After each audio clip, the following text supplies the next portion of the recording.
Ceruloplasmin enables transfer of iron into and out of cells. And that is a copper dependent protein. So if you haven't already, subscribe to the channel. The adrenal fatigue is because we have low copper, because we need copper for the sodium, salt, retention. Copper is so important for us to heal when we go through things.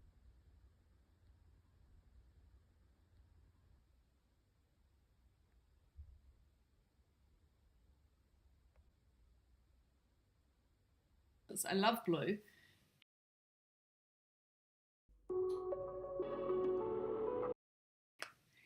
That is the key to healing. We have low copper. I'm just going to read this. Low copper equals low energy. Low copper equals fatigue. Low copper equals slow healing. Low copper equals decreased immunity. Low copper equals low antioxidants. Low copper equals mood disorders. So your neurotransmitters are not optimal working. Copper is a cofactor in the production of neurotransmitters. So brain fog, that kind of thing. Copper helps us process histamine. Low copper equals high histamine. So if you've got histamine issues, high histamine drives high estrogen. Estrogen dominance is the new epidemic, I believe.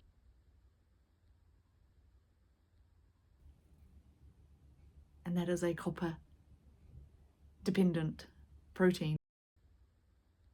Vitamin C, so that's really important for our ceruloplasmin.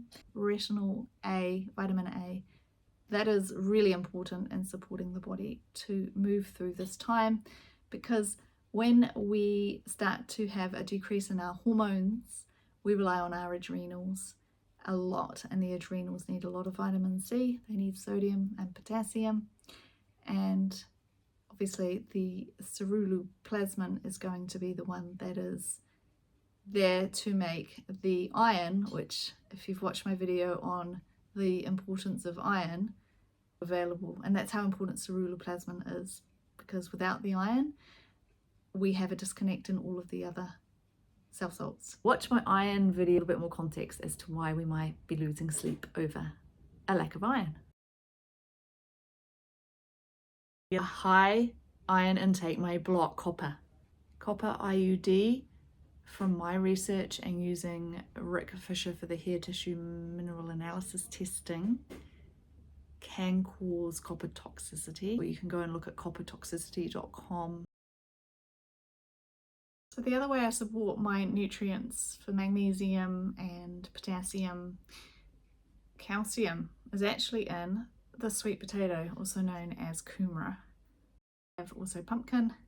I have a lot of sweet. My maple syrup, really good for the glycemic index. It doesn't spike your sugar, but it's got amazing properties in it, and it really helps with the liver. With every meal that I have there's not much Himalayan salt in there. 8 to 9 twists of that Himalayan salt, and then this is my just normal sea salt. So 1, 2, 3 pinches of that onto each meal. I have 4 eggs. 3 for breakfast. I poach them all at the same time. So to support my magnesium levels, I use the Ease product from Ian Clark Activation Product. Trace Minerals, Ian Clark again, Activation Products. I have a 1 litre bottle here, and I just use, at the moment I'm using 2 drops. The Pure Ocean Minerals, which is magnesium, sodium, potassium and calcium according to the ingredients at the back. We have a supplement of zinc. It actually competes for copper, and we need our copper. That copper iron, which I've got videos on, for basically our oxygen, so that we can actually sleep, because the body is it has oxygenation to sleep. I have a prune a day, and the prunes have boron in them. I say it's an essential trace mineral. And ham hock broth with vegetables, that has been like the most healing food for me nutritiously when I've had temperatures, fevers, or I'm really low in energy. It gives me a boost of energy.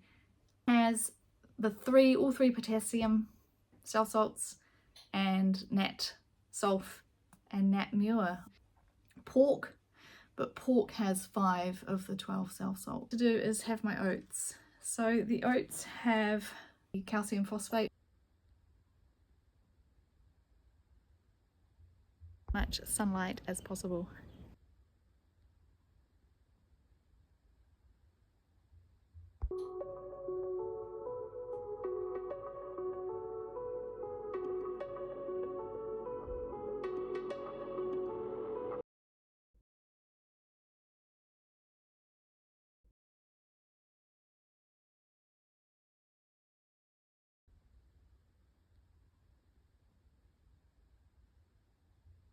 behind the scenes of the Healing with Water course every day with my feet in a bucket of water, how I felt more energized. The course explains why I felt more energy. It helps with sleep.